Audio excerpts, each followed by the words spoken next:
Welcome, dear listener. Come closer. The mystery is about to unfold. Where in the world are you tuning in from today, and what time is it for you right now? Let me know in the comments. Tonight we step into a grand London gallery, where delicate lace is admired under glittering lights, but behind the doilies and mantillas lie jealousies, whispered threats, and a murder waiting to be revealed.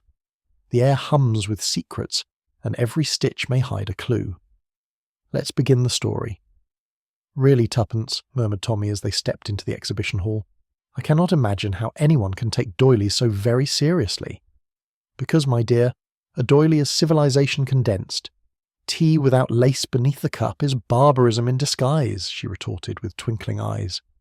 They moved slowly along the polished floor, gazing at the glittering cases where lace shawls, mantillas, and delicate collars lay spread like treasures of some ancient kingdom. Yet for all the refinement, there was a hush about the place that seemed too taut, as though the slightest stir might shatter composure. Ladies leaned close, their whispers no more than threads in the air, while bespectacled gentlemen tapped walking sticks against their shoes with nervous impatience. Tommy, noting the stiff backs and polite coughs, remarked, "This is not admiration, Tuppence. This is rivalry in kid gloves." "Exactly," she said, lowering her voice. "They smile, but they're measuring each other's stitches." She glanced about with sharp eyes, sensing currents beneath the silk and lace. Somewhere beyond the display cases a chair scraped suddenly, startling a cluster of visitors. The murmur subsided, then returned with that same strained note. It was not simply an exhibition, it was a battlefield in satin disguise. Tuppence's gaze, quick as a bird's, settled upon two women across the hall. One, tall and stately, wore a black hat with a single feather that bobbed disdainfully as she inclined her head. The other, younger and sprightlier, stood with hands folded tightly, lips pressed into a smile that never reached her eyes. "They know each other," Tuppence whispered, nudging Tommy. He squinted obligingly. "Looks more like they'd like to unpick each other's seams."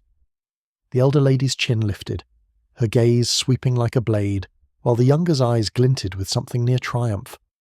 Not a word was spoken, yet the exchange was more electric than any quarrel. The very air between them seemed stitched with hostility. "Lady Dorothea Crispin," murmured a bystander in reverent tones, "and that's Lydia Havers, the restorer, very ambitious." Tuppence caught the words, her pulse quickening. Names already charged with gossip carried weight. Lady Dorothea's glance lingered an instant too long, as if to pin Lydia to her place, while Lydia's fingers tapped her reticule with impatient rhythm. "They're not admiring lace," Tuppence said softly. "They're sharpening claws." Tommy gave a low chuckle. "Well, if claws are out, I'd prefer not to be the mouse." But the moment was cut short by a sudden gasp from the crowd, and Tuppence's head turned sharply toward the sound. Something had shifted, something far more serious than icy glances. A rustle of alarm swept through the hall. An elderly lady, wrapped in a grey shawl and wearing pearls that clattered against her throat, had collapsed before a glass case. A small crowd formed instantly, ladies pressing handkerchiefs to their mouths, while a gentleman stooped uncertainly. "It's Lady Crispin," someone cried. "Fetch water, she's fainted." "Exhaustion," said another firmly, eager to restore calm. "Nothing more." But Tommy, elbowing his way gently forward, frowned. The stillness of the woman was unnerving. She had not slumped like one overcome by heat, but crumpled as though struck. Tuppence, a few steps behind, was less concerned with Lady Crispin's prone form than with the objects about her. A lace fan lay beside the glass case, its ivory stick splayed open, as if it had been discarded in haste. "Funny thing," she murmured. Tommy glanced back. "What is?" "That fan. Doesn't look as though it fell. More as though it was placed."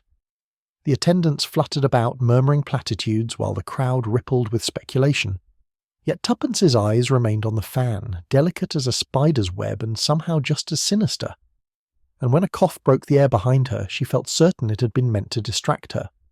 "Tommy," said Tuppence firmly, as though correcting a child, "fans do not fall like that." He bent to glance at it. "Looks fallen enough to me. Open, flat, harmless." "Harmless," she shook her head. "Look, angled too neatly, as though set down carefully, not dropped. And that lace, see the edge? It's smudged, almost as if dust had been brushed across," Tommy grunted. Perhaps it was simply handled too much. Or perhaps, Tuppence replied, her eyes narrowing, it was meant to be noticed. Or not noticed. There's a difference. An attendant stooped to gather the fan, handling it gingerly before tucking it away. But the image remained imprinted on Tuppence's mind. The delicate filigree of lace, marked in an odd patch, and the air of concealment about it. She looked toward Eleanor Marsh, Lady Crispin's nervous companion, who wrung her hands and whispered frantically with another lady. Her glance flickered once toward the fan before darting guiltily aside. Tuppence nudged Tommy. "There, did you see that?" "What I see," said Tommy, "is that we'll get ourselves asked to leave if you keep staring at fans like police detectives." But the misgiving remained, and Tuppence's thoughts tightened like thread caught in a knot.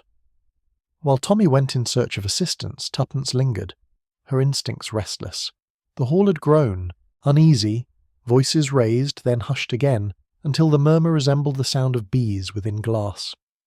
She drifted toward the far corner, where a heavy velvet curtain hung across a narrow doorway. A draught seemed to flutter at its base, and with it came the faint rustle of unseen movement. Holding her breath, Tuppence leaned closer. For a moment she heard nothing but the steady beat of her own heart.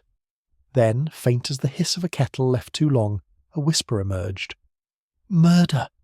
The word was clipped, hurried, almost swallowed, yet it chilled her more than any scream. She jerked back instinctively, glancing over her shoulder. No one had noticed her pause. The visitors still craned their necks toward Lady Crispin's prostrate figure. The curtain settled once more, its folds innocent, concealing secrets within. Tommy reappeared at that moment, brisk and practical. "Doctor's coming. Looks serious." But Tuppence's eyes remained fixed on the curtain, her voice low as she replied, "It's more than serious, Tommy." Someone behind there just whispered, "Murder." The murmur in the gallery had taken on a sharper tone, like silk snagging against a ring. Guests clustered in cautious knots, their voices pitched lower, their glances darting. Tommy and Tuppence, lingering near a case of delicate mantillas, could feel it as plainly as a draught. "It's more drawing room than exhibition," Tuppence whispered. "Only the tea is missing." Tommy's eyes wandered over the guests. Stiff backs, polite smiles that trembled at the corners. "The company seems less interested in lace than in each other's throats," he observed. One lady's fan trembled too fast, another gentleman's moustache bristled at nothing at all. Every face seemed carefully composed, yet each mask betrayed unease. Tuppence leaned closer. "Something's come undone here, Tommy. The question is whether it was stitch by stitch or cut clean through." A laugh rose, brittle as glass, then died swiftly. The atmosphere seemed to settle again, though with a heaviness that pressed rather than soothed. And at that moment, a certain imperious figure moved forward, and Tuppence's attention sharpened as though a new thread had entered the weave. Lady Dorothea Crispin stood like a general surveying troops, her jewels winking, her chin set at a height no one else dared challenge. She did not speak loudly, she never needed to, but her presence was a weight upon the room. "Queen of lace," murmured Tuppence, eyes twinkling, "and not the gentle sort one embroiders, more like iron lace, unbreakable, unyielding." Tommy smiled faintly. "She looks the type who would expel you from a society meeting for breathing too close to the exhibits." As if summoned by their words, Lady Dorothea's gaze swept the hall and landed upon a figure entering with brisk energy. Lydia Havers, younger, bright-eyed, carried herself with the assurance of someone who knew skill was her shield. Lady Dorothea's eyes narrowed, a flash of steel beneath the polished exterior. "Ah," Tuppence breathed, "not thread but sparks." Around them, whispers moved like wind through reeds. Everyone had noticed the clash. A flicker of disdain from Dorothea, a spark of defiance from Lydia, and the rivalry was stitched openly into the room. The grande dame's glance lingered, then shifted away with deliberate slowness. But Tuppence caught the tightening of Dorothea's fingers upon her fan and thought to herself, that gesture spoke louder than a quarrel. Lydia Havers did not shrink beneath the grande dame's scrutiny. On the contrary, she lifted her chin, her smile edged with mischief. "How charming," Lydia remarked to no one in particular, "to see patterns repeated so faithfully, not only in lace, but in behaviour. One might almost believe half these stitches conceal lies as deftly as they display beauty. A ripple spread through the assembly. Someone tittered, another coughed to cover discomfort.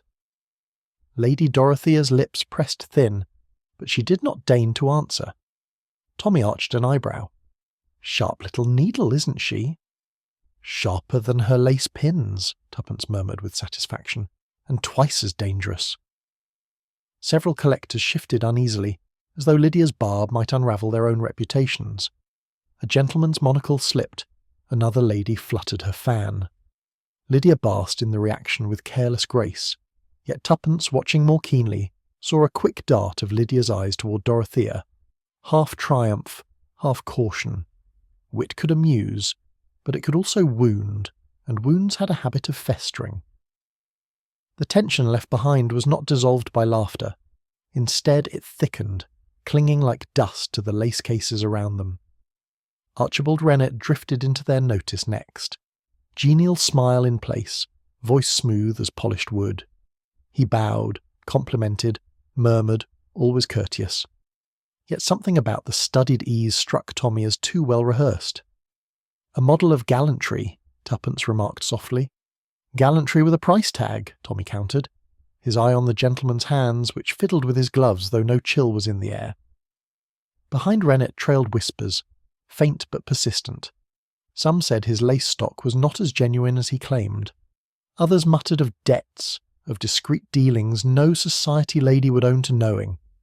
He chuckled easily, as though the very suggestion of scandal amused him, yet his eyes, small and watchful, never stopped scanning the room. Tuppence tilted her head. Do you see? He's weighing every gaze as though calculating which admirer is also a judge. Rennet's smile widened at something unheard, but the gesture lacked warmth. Tommy murmured, A gentleman dealer, yes, but of what precisely? Lace or lies? And with that, Rennet's courteous bow to Lydia seemed just a little too deferential, as though a man placating a witness rather than greeting a colleague. If Lady Dorothea was all command and Lydia all spark, Eleanor Marsh was tremor and shadow. She stood a little apart, pale-faced, her eyes darting anxiously from group to group. When questioned, she spoke too quickly, her voice thin as spun thread. I knew nothing, nothing at all, she repeated when Lady Crispin's collapse was mentioned. Her gloved hands fussed at one another, twisting, untwisting, as if trying to hide a secret in their folds. Tuppence, watching, murmured, Nerves? Yes, but nerves usually cling to something. Tommy studied her. She looks more frightened than grief-stricken. Exactly, said Tuppence. Fear belongs to the living, not the dead. Eleanor dropped her gaze whenever Dorothea or Lydia drew near, but when Rennet spoke she glanced up quickly, then back down, as though seeking reassurance but finding none. Her lips trembled, forming words unsaid. The performance of innocence can often be as telling as guilt, Tuppence reflected. Eleanor's fluttering presence was like a moth against a window, desperate, futile, and painfully conspicuous. And in that fragile motion, Tuppence felt the prick of suspicion stir once more. Later, drifting beyond the main gallery, Tuppence paused in a side corridor where whispers flowed freer. Two ladies spoke in voices sweet as sugar but edged with vinegar. Stolen patterns, disgraceful. And Dorothea knew. She always knows. Another pair muttered of Lydia's ambition, of collectors ruined by imitations too close to truth. A gentleman spoke darkly of debts hidden in lace, while his companion replied, Better debts than exposure. Tuppence smiled inwardly, collecting each remark as one might collect scraps of thread. Alone, meaningless. Together, forming a design. When Tommy rejoined her, she repeated a choice phrase or two. He sighed. Sounds less like an exhibition and more like a viper's nest, only with prettier tablecloths. Exactly, said Tuppence, and the fangs are well hidden in embroidery. As they turned back, she noticed Eleanor's anxious figure just ahead, listening too intently. At the entrance, Tommy's sharp eyes caught a small scrap pinned discreetly to the frame of the exhibit's door. He detached it quietly and unfolded the slip. The thread must be cut tonight. He read it under his breath, and the words seemed to chill the very air. Tuppence's brows rose. not the sort of note one writes about darning stockings. "No," said Tommy grimly. "It sounds like a warning or a promise." He slipped the paper into his pocket, glancing around to see if anyone watched. No eyes lingered openly, but a hush seemed to settle, as though the gallery itself knew the message had been read. The hum of voices resumed, but softer now, weighted with unseen menace. Tuppence touched Tommy's arm lightly. "Thread's cut tonight. Tommy, lace isn't just decoration here, it's a weapon," and in the stillness that followed, the faint crack of a teacup echoed from a distant refreshment table, sharp as the snap of a thread breaking.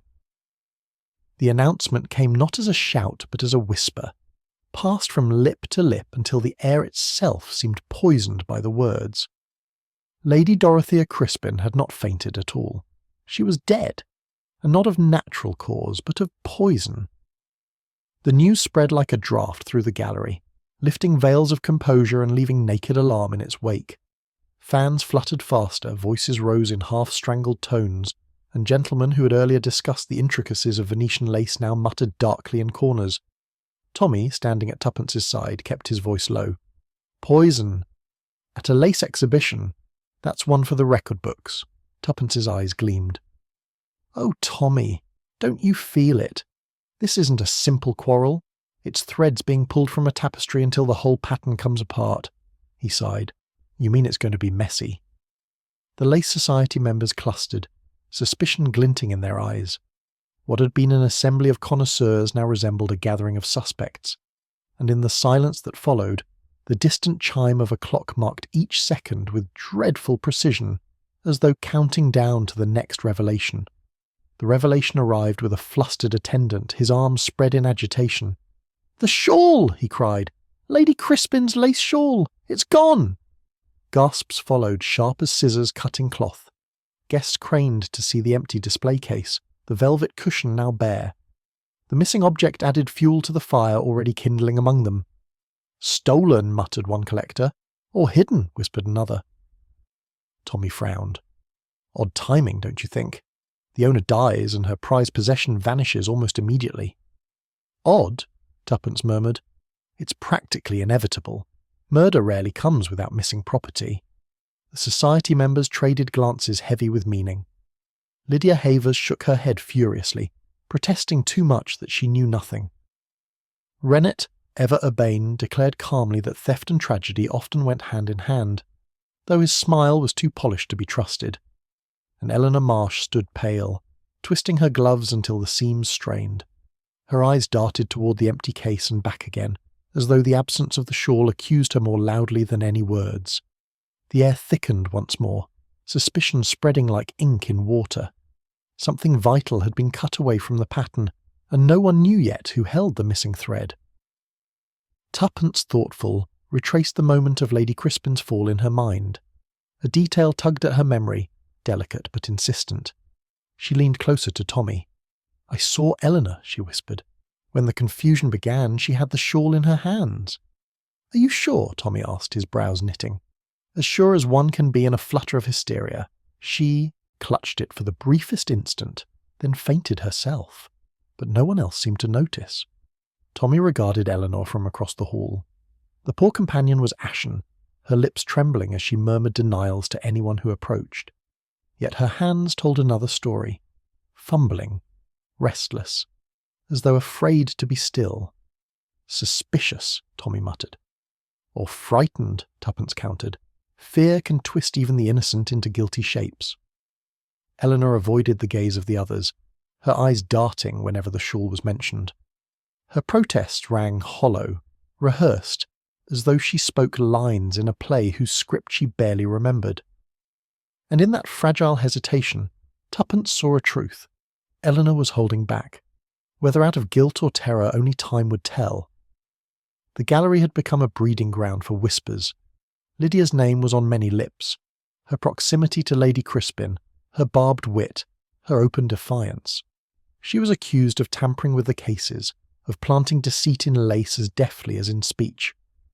Others pointed at Rennet, his reputation already tainted. What better cover for counterfeit dealings than a sudden death to shift attention elsewhere? His smooth courtesy could not erase the shadows gathering at his feet, and always, poor Eleanor hovered like a guilty ghost, her nerves betraying her despite her protestations. Tuppence, watching keenly, saw how each suspect glanced at the other, furtive, suspicious, defensive. No one seemed secure. No one was free from the net of doubt. "Remarkable," she said softly. "Each one points a finger while clutching their own secrets." "Human nature," Tommy replied, "and inconveniently messy." The Lace Society, once dignified, now resembled a stage play of accusations, each character straining for innocence while quietly fearing exposure. And with every whispered suspicion, the mystery grew tighter, more tangled, like a knot pulled hard by unseen hands. Tommy, seeking to soothe his wife's quickened curiosity, leaned against a column with studied calm. "If I'd known lace could kill, Tuppence, I'd have insisted you take up something safer. Knitting, perhaps." Tuppence gave him a bright smile. "Knitting needles can be quite dangerous, Tommy. Haven't you read the papers? A stout lady with determination could do more damage than arsenic." "Then embroidery," he suggested. "At least no one ever died of a cross-stitch." "Except for Lady Crispin," Tuppence replied sweetly. "And she died of lace." He sighed, but his eyes betrayed amusement. "Murder by lacework. It sounds absurd." "Absurd things are often truer than sensible ones," she returned, "which is why we must look at every smudge and every missing thread." Their banter, light as it was, only underscored the heaviness pressing on the hall. For every jest there lingered a question. Who had truly set Death's hand to work? Tommy's eyes swept the suspects, his soldiers, instinct alive beneath the humour. Tuppence's gaze lingered on Eleanor, then shifted to Rennet, then back to the fan now hidden from sight. "It's a tapestry, Tommy," she said, "and one stitch is false. We only need to tug at it." But which stitch? The answer was still hidden, woven deep in the design. Later, in the refreshment room, the air was thick with the aroma of tea and strained civility. Guests clung to their cups as though warmth might shield them from suspicion. Tuppence, seated with Tommy, glanced idly at the table before her, and froze. The lace doily beneath the teapot was torn. Not frayed, not worn, but neatly split down the middle, as though with deliberate intent. "Tommy," she whispered, drawing his eye, "look at that." He frowned. "Careless servants." "Careless? No, this is too precise. It's not wear and tear. It's a symbol." Her fingers hovered just above the fabric, tracing the clean line of division. The two halves seemed to echo the very atmosphere around them. Suspects divided, loyalties fractured, truth split from lies. She leaned back, unsettled. The pattern is breaking apart before our eyes, and someone wanted us to notice. Tommy stirred his tea, thoughtful. Perhaps, or perhaps it's coincidence. "Coincidences," she murmured, "are often murder's best disguise." Across the room, Lydia and Rennet exchanged a glance that was too quick, too sharp. Eleanor sat hunched, her hands still restless. The fragments of suspicion lay scattered like torn lace, each waiting to be pieced together. The doily lay between them, silent and accusing. And as Tuppence gazed upon it, she felt the chill of design, of a hand intent on weaving division, even in the smallest detail. Tommy cleared his throat in a fashion that suggested reason ought to prevail. Approaching Archibald Rennet, he adopted the polite firmness of a man who had once dealt with obstinate sergeants. "Now, Mr. Rennet," he said evenly, "perhaps you could enlighten us as to what you observed near Lady Crispin's case." Rennet's eyes widened with injured innocence. "Why, certainly, sir. I distinctly saw Miss Havers meddling with the lock on the display. She was bending over it most suspiciously, and when I coughed she started as though caught red-handed." His confidence rang loudly enough to attract a few nods from the listeners. Tommy, however, merely stroked his chin. "Curious," he remarked. "Most people don't meddle with exhibits under the very eyes of the society." "Guilt makes one reckless," Rennet replied, with a faint smile that suggested he enjoyed the drama. Behind him, Tuppence rolled her eyes and murmured, "Or perhaps invention makes one reckless." Tommy caught her meaning, but he continued his questioning with quiet patience. For all of Rennet's polished assurance, there was something too neat about his story, too eager to place blame elsewhere. And in Rennet's bright gaze, Tuppence thought she detected the faintest flicker of calculation. Lydia Havers, summoned by the ripple of gossip, faced her accuser with a mixture of disdain and laughter. "Tampering," she said, her voice crisp as starch. "If Mr. Rennet imagines I spend my hours fiddling with locks in public, then he has less wit than I credited him." A chuckle ran through the crowd, though uneasy. Lydia pressed on, her words like well-aimed pins. "Perhaps Mr. Rennet is accustomed to people prying at cases. One hears the most dreadful tales about questionable lace dealers, forced to bolster their reputations with drama." Rennet flushed, but his smile never slipped. "A lady's slander, nothing more," he declared. "Or a gentleman's invention," Lydia returned. The onlookers shifted, caught between the sting of her tongue and the plausibility of his claim. Suspicions seemed to flicker from one to the other like light upon a mirror. Tuppence whispered to Tommy, "Needles and pins, but she defends herself with style." "Style won't stop a charge from sticking," Tommy replied. And indeed, though Lydia's wit carried the moment, unease lingered. Too many questions remained unanswered, and too many secrets hung in the air like threads waiting to be pulled. While accusations flew, Tuppence bent closer to one of the cases, her eyes narrowing. She traced the little catalogue card beside the lace display, then checked the printed programme in her hand. "Tommy," she murmured, tugging his sleeve, "the numbers don't match." He peered over her shoulder. "What do you mean?" "This case is marked as entry 32, but in the programme, entry 32 is a lace fichu, not a fan. Someone has swapped the labels." Tommy frowned. "Deliberately?" "Of course deliberately. Nobody muddles labels at an exhibition of this importance. Not unless they want to cause confusion." She raised her voice just enough for a nearby collector to hear. Soon whispers spread. "The catalogue is wrong. The cases are mislabelled. Who changed them?" Faces grew paler. If labels had been switched, how many exhibits were what they seemed? Tommy murmured, "Confusion, theft, poison. It's getting rather crowded." "Crowded," Tuppence echoed, "or carefully arranged." She straightened, her mind buzzing. Someone was weaving misdirection into the very fabric of the exhibit, and it was beginning to unravel. And even as she thought it, a curator rushed forward with a cry that froze the gathering into stillness. "The Venetian collar!" the curator gasped, hands raised in horror. "It's gone! Vanished from its case!" An uproar followed. Guests crowded forward, their murmurs sharp with panic. The collar, a priceless relic of intricate 17th century workmanship, was indeed missing. Only the velvet cushion remained, bare and mocking. "Stolen!" cried a matron. "Replaced with counterfeit!" another declared. The atmosphere dissolved into chaos. Tommy, steady as ever, remarked, "A lace society and already 3 calamities. I should call it careless housekeeping." Tuppence shook her head. "No, I should call it orchestration. Someone is pulling the strings." Rennet raised his voice above the din, insisting the theft proved Lydia's guilt. Lydia, pale with indignation, retorted that only a dealer would know how to spirit away lace so swiftly. Eleanor Marsh sat stricken, her hands clenched tightly in her lap, as though trying to hold herself together. The whispers grew louder, darker. If theft accompanied murder, then surely something greater lay at stake than mere vanity. And over it all hovered the sense of a pattern, delicate, deliberate, and fatally precise. When the uproar settled into mutterings, Tommy leaned close to his wife. "Well, Tuppence, it seems lace is not only decorative but lucrative. I had no idea society ladies fought their wars with collars and shawls." She laughed softly.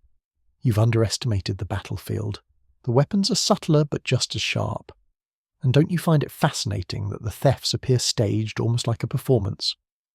"Performance?" Tommy repeated. "With Rennet as the leading man, Lydia the outspoken ingenue, and Eleanor the trembling understudy.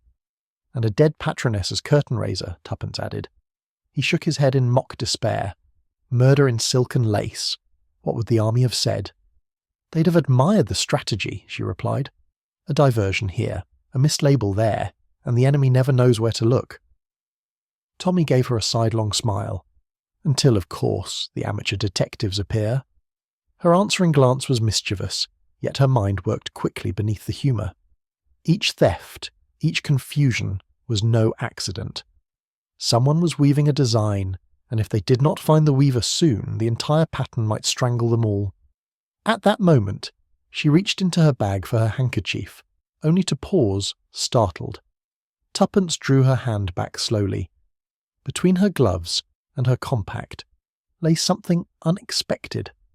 A scrap of lace folded neatly. Her eyes widened. She lifted it delicately, spreading the fragment across her palm. Its design was unmistakable, part of the missing Venetian collar. "Tommy," she whispered urgently, "look!" He stared, frowning. "Good heavens, how did that get there?" "That," she said grimly, "is the question our thief would like answered. By me." For an instant her heart thudded with indignation. To be framed was irritating enough, to be framed with lace was intolerable. She closed her bag quickly, but not before a nearby guest noticed her movement. A murmur rose, spreading like wildfire. "She has lace. Look, was it her all along?" Tommy straightened, his voice calm but carrying. "My wife is not in the habit of picking up trinkets. Someone has seen fit to plant evidence." But suspicion was a weed that grew swiftly. Eyes turned toward Tuppence, sharp, questioning, some openly hostile. She met the stares with cool composure, though her mind raced. Who had slipped the scrap into her bag? And why risk exposure unless the plan was to divert attention once more? The fragment of lace lay hidden, but its presence was a weight. And in that moment, Tuppence understood. The enemy was not merely weaving confusion. They were threading her directly into the pattern of guilt. It was Tommy who found the key, tucked behind a ledger on the office desk. He held it up with quiet satisfaction. Now, why lock something so securely unless it's meant to stay hidden? Tuppence raised her brows. Because secrets always prefer dark drawers to bright daylight. The lock gave with a reluctant click, and the drawer slid open to reveal a bundle of envelopes bound with a faded ribbon. The neatness of the arrangement suggested care, yet there was something sinister in the precision. Each envelope bore Lady Crispin's hand, firm and elegant. Tommy pulled one free. "Correspondence," he said. "Shall we?" "Don't be coy," Tuppence murmured, leaning in. The first letter was couched in formal civility, but beneath the politeness ran a current of iron. It hinted at knowledge too dangerous to ignore, couched in phrases of courtesy. The second was plainer, a reminder that reputations could be ruined overnight, should certain truths come to light. Tommy replaced the letter slowly. So the grande dame embroidered more than lace. She embroidered power, Tuppence's lips curved, and wielded it as deftly as a needle. Yet as she gathered the letters in her hand, a chill pricked her. Secrets stitched so neatly often ended by cutting through the cloth entirely. They spread the letters across the desk, the ink sharp despite age. Each was addressed to a different exhibitor, and each followed the same pattern: compliments on taste, veiled recognition of value, then a sudden turn, a hint that the lace was not genuine, that it might in fact be forged. "She doesn't accuse," Tuppence observed. "She suggests. A single raised eyebrow from Lady Crispin would be enough to ruin reputations." Tommy scanned another. "Listen to this. How unfortunate it would be if others were to know what I know. Better we keep such matters between ourselves." The words glinted with menace, the menace of a woman who ruled her circle with reputation as her weapon. "She was blackmailing them," Tuppence said softly. "Each one held fast in a web she spun." Tommy nodded grimly. "Which means every person here had cause to wish her silent." The realization hung between them, heavy as lead. It was no longer simply a matter of envy or rivalry. Lady Crispin had been weaving blackmail into every thread of her society, and those threads had finally snapped. Tuppence tapped one letter thoughtfully. "Imagine a hall filled with guilty faces, each terrified that their secret would be the next to unravel. That's not rivalry, Tommy. That's motive." And as her words faded, a soft sound drew their attention. Eleanor Marsh standing in the doorway, pale as parchment, her hands trembling. For a moment Eleanor seemed unable to speak, her lips quivering soundlessly. Then, with a small sob, she whispered, "She knew. Lady Crispin knew everything." Tuppence moved toward her with unusual gentleness. "What did she know, Eleanor?" That my mother, Eleanor faltered, once sold counterfeit lace. Years ago, before I was born.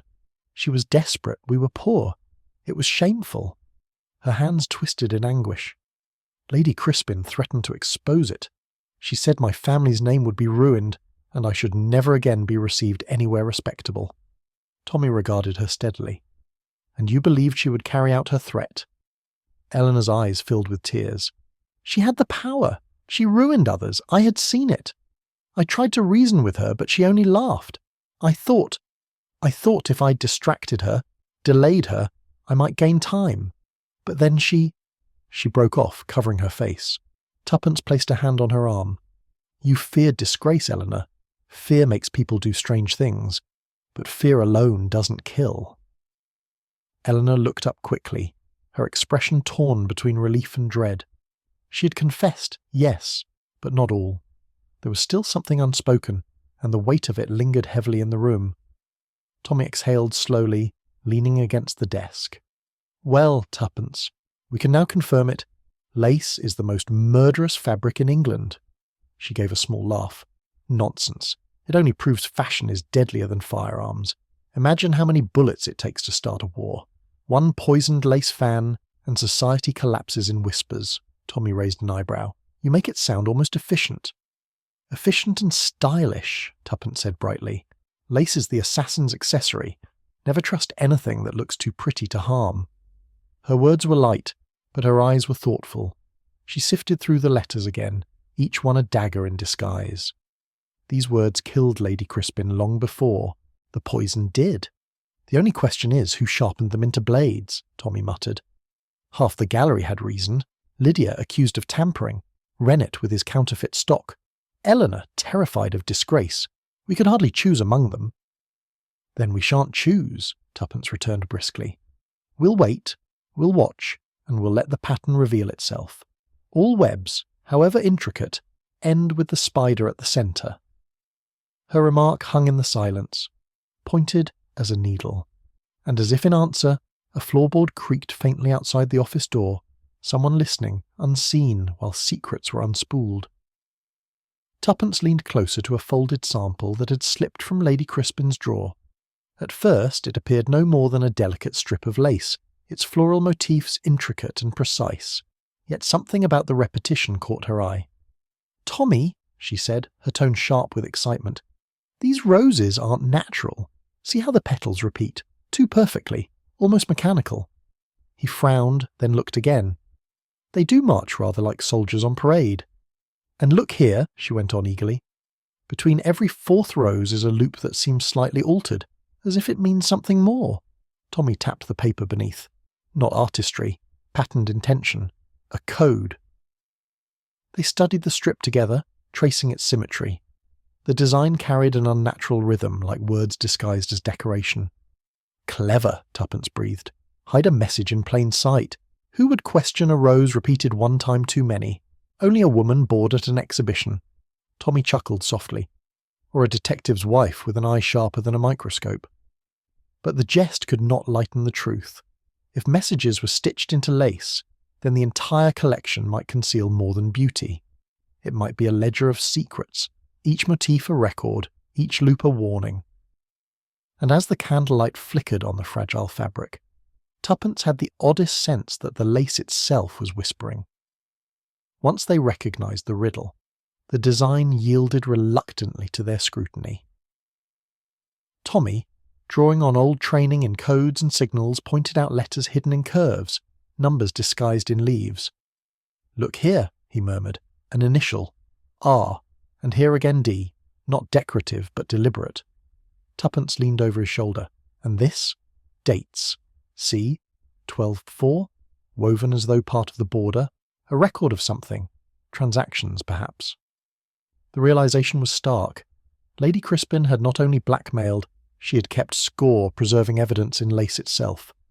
Tommy gave a low whistle. Illicit dealings recorded in doilies. Who would suspect? "Only the guilty," Tuppence replied, "and the guilty would tremble at every stitch." The fragment grew darker in their hands, not by colour but by meaning.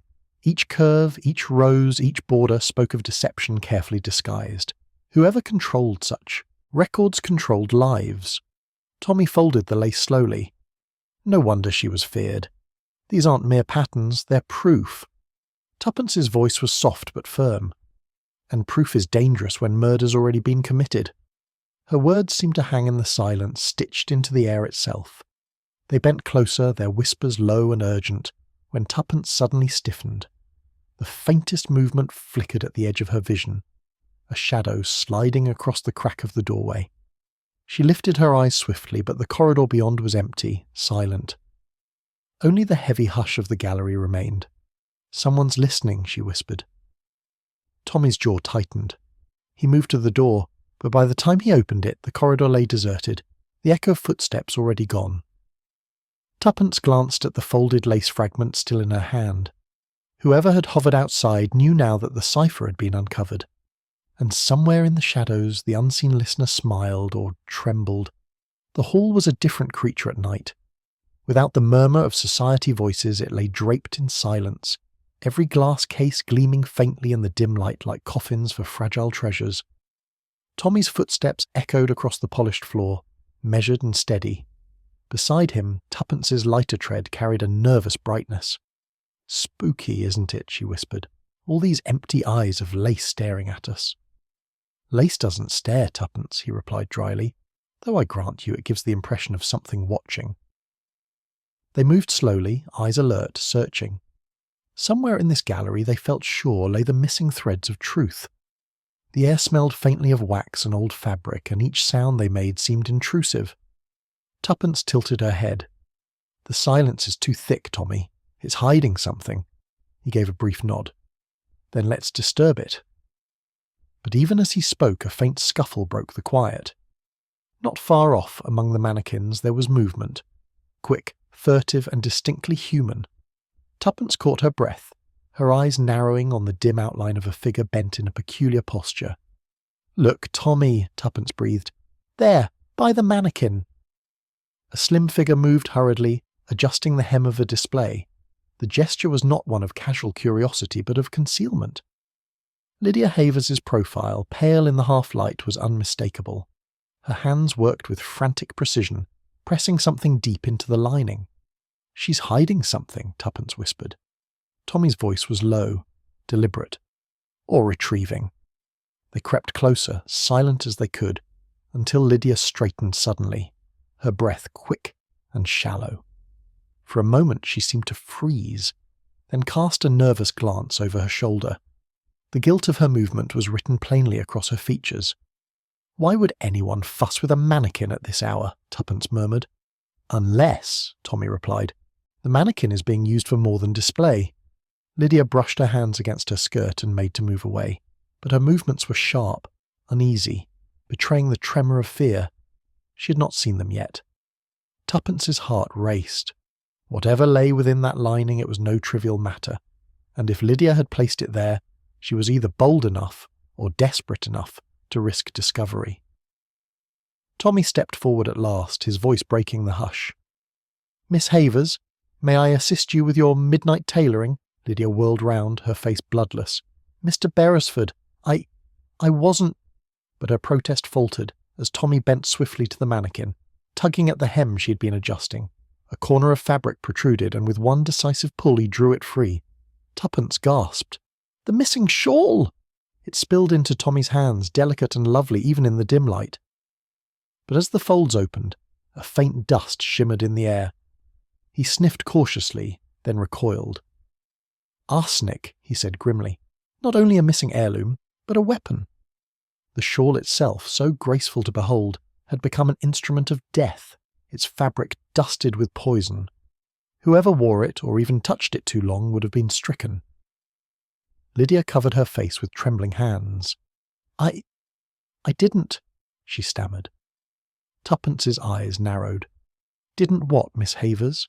Didn't plant it, or didn't mean to be caught?" The shawl hung between them like a veil of accusation, its deadly beauty undeniable, and though the silence pressed in once more, it carried now the weight of something fouler than secrecy, intent. Confronted with the shawl in Tommy's grasp, Lydia's composure collapsed. "I did hide it," she blurted out, her breath coming fast. But it wasn't mine to use, it was forced upon me. By whom? Tommy's tone was cool, steady. Rennet, she whispered. He cornered me, said I must conceal the shawl or else he'd accuse me before the society. He said they would all believe him, and I had no choice. Her voice cracked, her hands clenched tight at her sides. He threatened to ruin me. I only wanted to protect myself, so I hid it here, in the mannequin's lining. Tuppence tilted her head. Convenient story. You hide the poisoned shawl, but insist it wasn't your poison. Tears sprang to Lydia's eyes. Believe what you like, but I swear, I only did it because he told me to. Tommy exchanged a glance with Tuppence. Her expression was sceptical, his was grave. Both knew Lydia had shifted suspicion neatly onto Rennet, but whether from truth or desperation, neither could yet say. And in the lingering silence, the shawl itself seemed to whisper a warning. Whoever had dusted it with arsenic was still hidden in the shadows, waiting to strike again. Tommy examined the shawl with distaste, holding it as though it might strike at him like a snake. Arsenic in lace, he muttered. A truly lethal combination. Next thing we know, Tuppence, someone will invent exploding embroidery. Tuppence gave a light laugh, though her eyes remained sharp. Don't mock it, Tommy. Fashion has always been a matter of life and death. The wrong gown, the wrong hat, the wrong scarf, and society sentences you to exile. Why not lace that kills as well? He looked at her gravely. Because this lace was designed not to banish, but to bury. For a moment they stood silent, the weight of his words lingering in the gloom. Yet Tuppence could not resist a final quip. Still, it does prove my point. A well-chosen accessory can change one's life, though admittedly not usually end it. Tommy gave her a wry glance. Sometimes, my dear, I think you enjoy the peril more than the puzzle. Peril, she replied briskly, is only a puzzle one hasn't solved yet. And even as she spoke, the shadow of another name pressed upon them both. The man Lydia had accused with trembling lips. Rennet, Tommy said quietly, his brow furrowed. Lydia swears he forced her hand. Tuppence nodded. And it would suit him, wouldn't it? A dealer caught with counterfeits, frightened of exposure, shifting suspicion with a gentleman's bow. Yet her voice lacked conviction, and Tommy noticed. Too convenient, he suggested. Far too neat, she agreed. If he truly wished her ruined, why risk involving her at all? Why not let her fall naturally under suspicion? Instead, he paints himself as villain and her as victim. It's too staged. They walked slowly between the mannequins, shadows lengthening around them. Tommy's mind ticked methodically. Rennet's charm, his polished courtesy, his ever-watchful eyes, all could belong to a guilty man. But they could just as easily belong to one who played at guilt for another's benefit. Either he is the spider, Tuppence murmured, or he is the web. And Tommy, considering, felt the faint stirrings of another possibility, one that left his thoughts uncomfortably tangled. They left the hall at last, the echo of their footsteps chasing them into the corridor. The night air beyond was cool, but Tommy scarcely noticed. His mind worked as steadily as a loom. Tuppence, he said suddenly. We've been looking at suspects as though they were threads in a pattern. But what if the pattern itself is false? She tilted her head. False? Yes, each clue designed not to point toward truth but away from it. Lydia trembling, Rennet accused, Eleanor fluttering like a moth, all carefully arranged. Someone is weaving misdirection into every detail. Tuppence's eyes gleamed. Then the real culprit is neither spider nor fly, but the weaver of the web itself.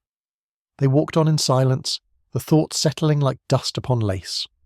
Somewhere in the shadows, unseen fingers guided the pattern, tugging at threads, ensuring each suspicion landed where it was meant.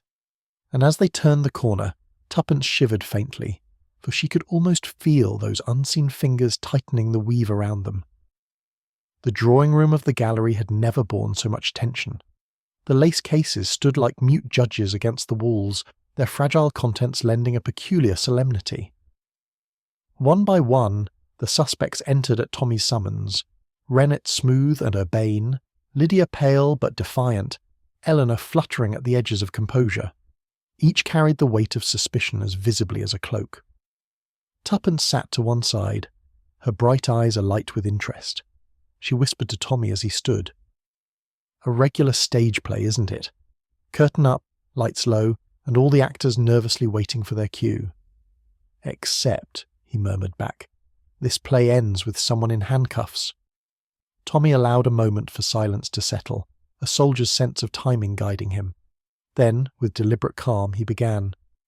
We have gathered here not to accuse at random, but to untangle the threads that Lady Crispin herself helped knot. I intend to show that the murder was no accident, and that each of you played a role in the story leading to it. The room stiffened. Rennet adjusted his gloves, Lydia's chin tilted defiantly, and Eleanor clasped her hands so tightly her knuckles whitened. In the charged hush, the fragile lace in the cases seemed almost to breathe, as though awaiting its cue to testify. Tommy's voice was steady, carrying to every corner. First, let us dispense with an illusion. Lady Crispin was not killed by her shawl, nor by any poison woven into its threads. That was clever misdirection. The truth lies elsewhere. Gasps answered him, followed by a murmured protest. Rennet frowned, but Tommy pressed on. The weapon was simpler, more subtle. Lady Crispin's own lace fan, dusted with powdered aconite. She carried it constantly, and as she fluttered it near her lips, the poison worked swiftly. Eleanor gave a faint cry, her hand rising to her mouth. Lydia paled. Arsenic on a shawl was a false trail, Tommy continued. It was planted where it could be found to divert suspicion. Whoever did so wanted us to look away from the true instrument, her fan. Tuppence's voice cut in lightly, but with pointed clarity. And it worked rather well too. We nearly embroidered the wrong culprit into the pattern. Rennet cleared his throat. You speak with great certainty, Mr. Beresford. But who would go to such pains, and why? Tommy's eyes lingered on him. That, Mr. Rennet, is precisely the question we must answer, and it begins with your dealings. The words fell like a stone into water, sending ripples of apprehension across every face. Tommy turned squarely toward Archibald Rennet. For all your polish, Mr. Rennet, you have been living on borrowed credit. Debts pressed upon you until only desperate measures remained. To pay them, you supplied lace that was not what you claimed, counterfeit cleverly aged, clever enough to deceive most eyes. A sharp murmur ran through the gathering. Rennet flushed, though he tried to laugh. Idle talk, my dear sir. No one could prove such an absurd charge. Oh, but one person did, Tommy replied evenly. Lady Crispin. She was sharp-eyed and well-connected. She knew your secret and used it to her advantage. She held your reputation hostage, dangling exposure over your head whenever it suited her. Rennet's smile faltered. If she knew, why not expose me at once? Because, Tuppence put in cheerfully, blackmail is ever so much more profitable than virtue. A ripple of uneasy laughter passed around the room, but it quickly died. Rennet's gaze dropped to his gloved hands, fiddling nervously. Tommy continued. You feared her, and you loathed her. You had cause as strong as any to see her silenced. But even as suspicion crowded close around Rennet, Tommy's tone shifted, his gaze sliding to Lydia Havers. Yet you were not the only one whose secrets Lady Crispin stitched into her net. Lydia drew herself up, her eyes flashing. I have nothing to confess. On the contrary, Tommy said gently, you already confessed in your actions. You discovered Rennet's fraud. You saw through his counterfeits when others admired them, and for that, Lady Crispin made you her prisoner. Lydia's lips trembled. She threatened me.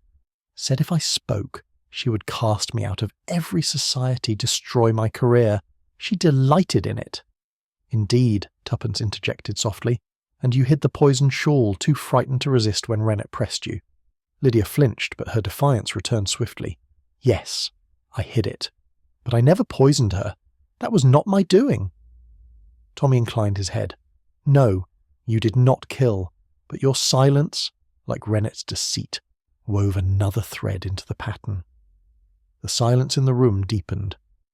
Eleanor shifted nervously, her eyes darting between them, as though the weight of her own secret grew heavier by the moment. And Tommy, allowing the silence to stretch, said at last, Each of you played a part in Lady Crispin's downfall, but only one of you laid a conite upon her fan, and that truth will not remain hidden. It was Tuppence who leaned forward, her voice softer than the hush in the room. Eleanor, dear, You weren't idle that evening, you played your part, didn't you? Tell us! Eleanor shook her head violently, eyes wide. I did nothing. Nothing.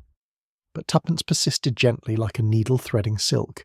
You clutched the shawl, you fussed over it, you pressed it into Lady Crispin's hands. Why? Tears welled, spilling down Eleanor's pale cheeks. Because I was afraid, she whispered brokenly. She threatened me. Said she would drag my mother's name through the mud before everyone. I thought, if I could distract her, if I could draw her attention, perhaps she would not make her announcement that night. The words tumbled out in a rush, despair cracking each syllable. I never dreamed she would die. I never touched her fan. I swear it. I only meant to delay her, to buy myself one more hour of silence. Tuppence's eyes softened. You distracted her, yes, but you didn't kill her. Tommy inclined his head. Your guilt is for silence, not for murder. Eleanor sobbed quietly, her frail shoulders shaking. Yet even in her distress, suspicion turned, away from her trembling form and toward the one who stood too still, too polished, his gloved hands resting carelessly upon his knees. Tommy's gaze fixed upon Rennet, calm yet sharp as a blade. The decisive point is simple. Only one person here could have managed the poisoned fan without suffering for it, and that is you, Mr. Rennet. A murmur swept through the room. Rennet raised his brows in mock amusement. My dear fellow, you flatter me with villainy. Why pray should I be singled out for the privilege? Because, Tommy replied, you always wear gloves. Rennet glanced down at his immaculate hands. The gloves were of fine kid leather, fashionable and unobtrusive, but Tommy's voice carried over the quiet with measured precision. No lady, no collector, no restorer could have dusted aconite upon the lace without risking their own skin. Even the tiniest touch would blister, would burn. But you, Mr. Rennet, you wear your gloves as a second skin. Habit, yes, but also protection. And that habit betrays you. Tuppence's bright voice chimed in. Gloves polished for charm at the exhibition. Gloves polished for murder in the back room. One can hardly tell the difference, unless one knows what to look for. The words hung heavy. Lydia gave a stifled gasp. Eleanor shrank back in dread. Rennet's smile faltered. He spread his hands, but the very gesture seemed to confess what his lips denied. Tuppence leaned forward, her eyes gleaming with quiet triumph. The cleverest stitch in your pattern, Mr. Rennet, was to pretend innocence through elegance. Everyone admired your courtesy, your polish, your endless gloves, but those gloves were not fashion at all. They were your armour. Rennet's lips tightened. She pressed on lightly, her tone deceptively airy. You alone could flutter a fan dusted with aconite and suffer nothing. You alone could offer it back to Lady Crispin, smiling all the while, and you alone thought no one would notice. Her words cut through the silence like scissors through thread. Yet it was precisely that polished charm, that innocent glove habit that betrayed you. The clue was stitched into your manner as neatly as any lace motif, and once seen, it cannot be unseen. The final stitch was tied, and the pattern was complete. The room fell into stillness so complete it seemed even the lace ceased to breathe. No one spoke, no one stirred, all eyes fixed upon Archibald Rennet. At last he gave a thin laugh. Really, Mr. Beresford, you spin fancies fit for the theatre? Gloves, fans, lace, it's all too absurd. But the laugh rang hollow, dying on the air. For every gaze upon him was certain now, and every thread of evidence pointed in only one direction. He tried to rise, but his knees trembled. He swayed, his composure slipping as neatly as a mask cut loose. He began, but no words followed. The net had closed, and in the silence that followed, even his gloves could not save him. The morning after Rennet's arrest, the Lace Society moved with remarkable swiftness. Committees were convened in back parlours, discreet notes circulated, and solemn resolutions passed. Their aim was simple. What had occurred must never reach the morning papers. Lady Crispin's death, whispered one matron, was to be regarded as a sudden and regrettable collapse. Her fan was quietly spirited away, the poisoned shawl locked from sight, and official mention of aconite avoided altogether. For all their taste in cobweb-fine patterns, these grandes dames were remarkably adept at weaving a cloak of silence. To the outside world, nothing scandalous had transpired. To the inner circle, however, every glance was sharper, every compliment more barbed, every handshake colder. "It is always remarkable," Tommy murmured to Tuppence as they observed the quiet cover-up, "how society abhors exposure more than crime itself." Tuppence gave a dry little smile. "One is untidy, the other merely inconvenient. The lace would survive. Reputations too." But Lady Crispin herself was folded away like an unwanted sample, best forgotten. Tuppence lingered a moment in the long corridor after the final meeting, letting the hum of voices drift to her ears. "They say it was dreadful, dreadful," came one whisper, "but thank heaven it was not one of us." Another voice, cooler, answered, "The scandal would have destroyed us all if it had reached the Times." Not one voice spoke of grief, nor of the woman who had once commanded their awe. Relief was the prevailing note, tinged with indignation at the inconvenience. Tuppence's lips pursed. These collectors were not mourning a death, only mending their reputations. Tommy touched her elbow lightly. "Come along, my dear. You'll spoil your digestion listening to ghosts in petticoats." But the whispers clung to her as they stepped outside, as persistent as threads one cannot quite snip away. By the time they were back in their own sitting room, the scent of frying bacon was drifting from the kitchen. Tommy flung himself into his armchair with a sigh of deep contentment. "Do you know, Tuppence," he declared, "I prefer bacon and eggs to Venetian lace any day. More substantial, less poisonous, and infinitely more satisfying." She laughed as she unpinned her hat. "I'll remind you of that when next I catch you staring at a silk tie in a shop window. Silk ties are innocent enough. Lace, however, seems positively homicidal. Poison, blackmail, forged patterns. What next? A murder in a milliner's ribbon." "Don't tempt fate," she said lightly. The clink of crockery carried in from the kitchen, mingling with the cheerful crackle of the fire. The quiet routine of home life pressed gently about them, so different from the charged atmosphere of the gallery. Tommy stretched his legs. "Give me the honest virtues of toast over the treachery of lace. One is buttered, the other is barbed." And Tuppence, arranging the breakfast table, smiled with affectionate indulgence at his solemnity. Over her teacup, Tuppence mused aloud, "Perhaps I ought to take up crochet. Harmless little loops, nothing more dangerous than a pricked finger. Much safer than sleuthing." Tommy eyed her sceptically. "You would never endure it. A week, perhaps, before you were crocheting conspiracies into every blanket." Her lips twitched. "Possibly. Still, crochet has its merits. No arsenic in the stitches, no corpses under antimacassars." "Yet," Tommy said darkly, "one never knows. A crochet hook might serve as a weapon in determined hands." She laughed outright. "There you are, proving my point. You would turn my harmless hobby into another chapter of crime. Better to anticipate, Tuppence. Prevention, as the army always said, is half the battle." Her eyes sparkled.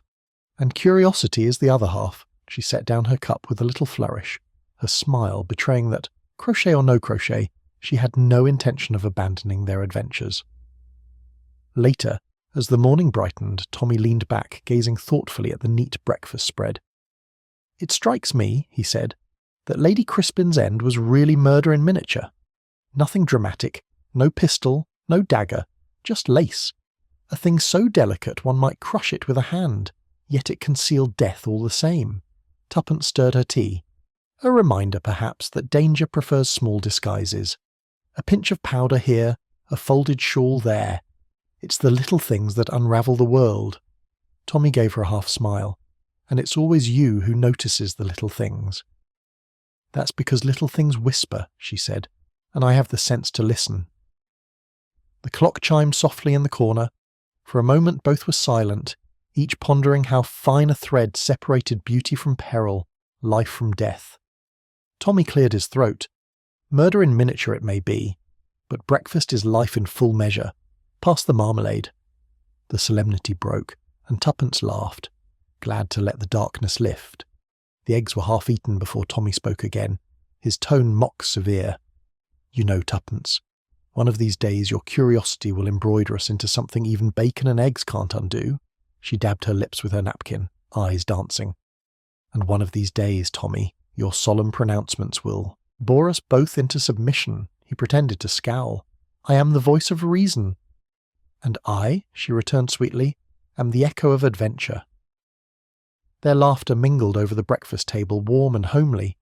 Whatever shadows lingered in lace-lined corridors, here in their own little home there was sunlight and tea, chatter and cheer. As they rose at last, Tuppence paused to straighten the lace doily beneath the teacups. Its whiteness was unblemished, its pattern simple and innocent. "How odd," she murmured. "The same fabric that concealed death can, in another setting, be nothing more than decoration." Tommy smiled. A harmless doily beneath a harmless cup. Order restored. The clock ticked peacefully. The morning papers lay untouched, and the lace no longer whispered secrets. The world, for now, was quiet again. And so the lacework that once concealed deceit lies quiet again. A doily beneath teacups instead of a veil for murder. Order is restored, yet one cannot help but wonder, how many secrets in our own world rest hidden in plain sight, delicate as a stitch, deadly as a whisper? Would you have spotted the poisoned fan before it was too late?